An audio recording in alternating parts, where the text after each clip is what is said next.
I'll start off by saying that Lupita Nyong'o is one of the most beautiful people on earth right now.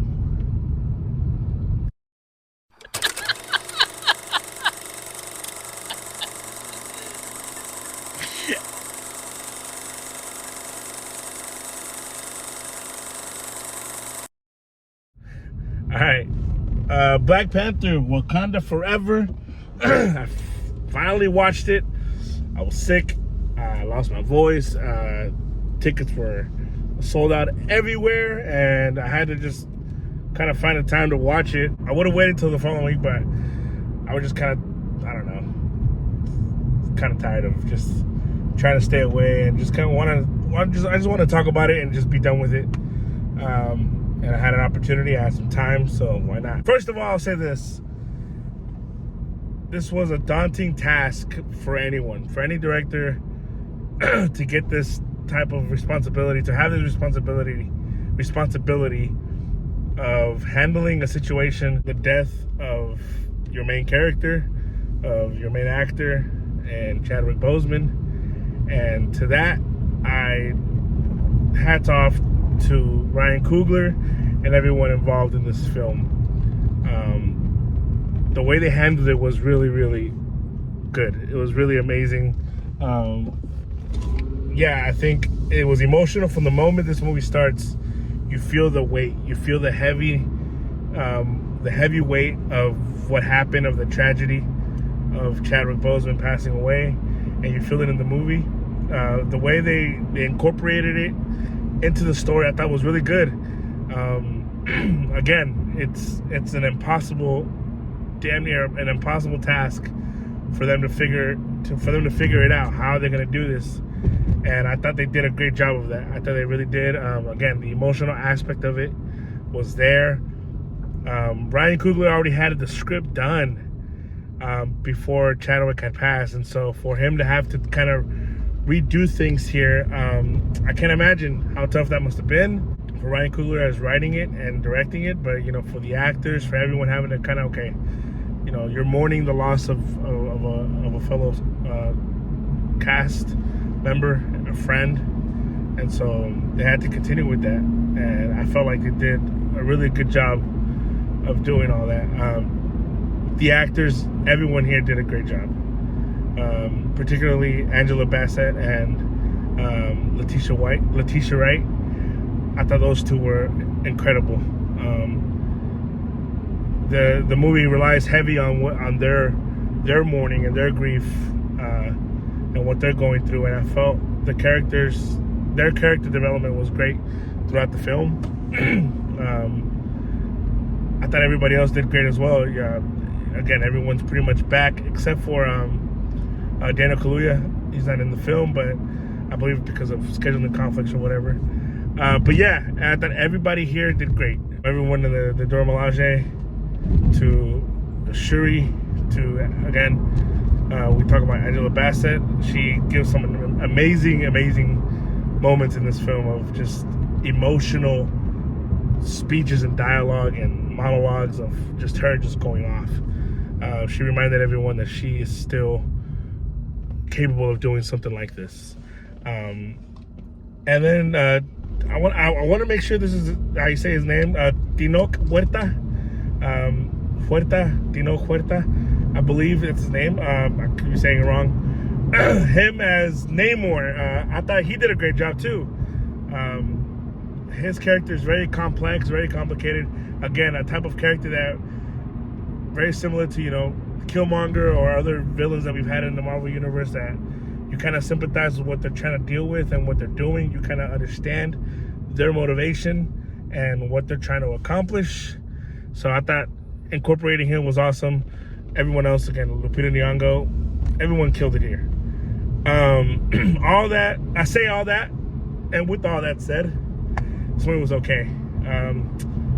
It's not so much that it's a bad movie or bad at all. It's not a bad movie at all. It's a good movie, but it's more frustrating and disappointing. And I feel like that's to the long run time of this movie of just, it felt very long. And it's only 2.5 hours. I just watched Lord of the Rings the other night for the first time ever of the last movie. I finished the trilogy, and this felt long. This felt longer than that.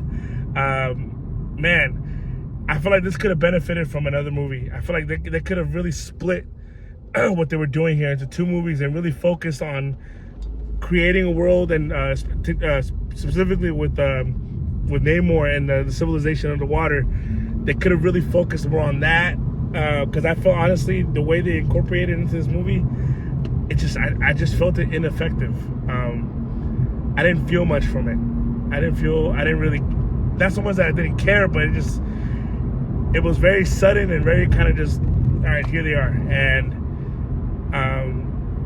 yeah, I just didn't understand some of the little details of the motivations that that he had, the things that caused, I don't know, just there's certain plot devices that are used in this film that I just felt messy. It didn't feel earned. It felt very rushed. Again, in a long movie, everything felt rushed. It's just a weird, ironic thing on how I feel about this. On how I feel about this movie. I'm sorry, I'm moving the camera. Because there's so much. They're doing so much into this film, and this is where I feel like the big stamp that Marvel has on this film, I think, hurts it. What I loved about the first Black Panther was that it was a Marvel movie, but it felt like something outside of the Marvel universe. It felt like, yes, it's gonna be part of the universe, and we know, Black Panther's an Avenger. We know this, but it felt like it was its own thing, and I think that's what a lot of people really appreciated about that film. Here, it just felt like, and again, I don't want to blame Ryan Coogler for this, because I really do appreciate everything he did. I just feel like he was given this task of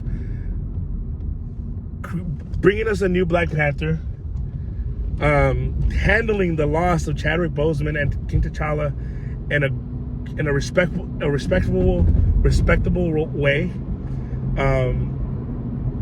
introducing the civilization and Namor, and still building for what's to come in the MCU. There's just so much he was given to do here that I felt it's nearly impossible to do. Yeah, again, there's so much more that I can say, but for the sake of not spoiling anything, that's pretty much my opinion there.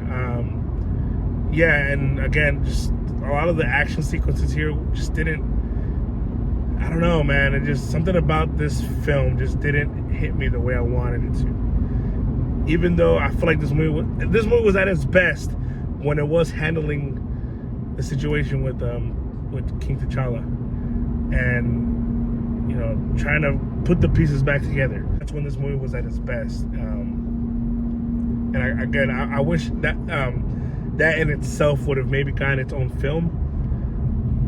Kind of Wakanda building itself up again, picking up the pieces, establishing maybe a new Black Panther in a way where I felt it could have been more effective. Yeah. Man, it's a tough film to rate, because I do think this is a good film. I do think this is good. Again, I rate these films on a point system, between 0 and 5. That's my rating system. So I like to use decimals.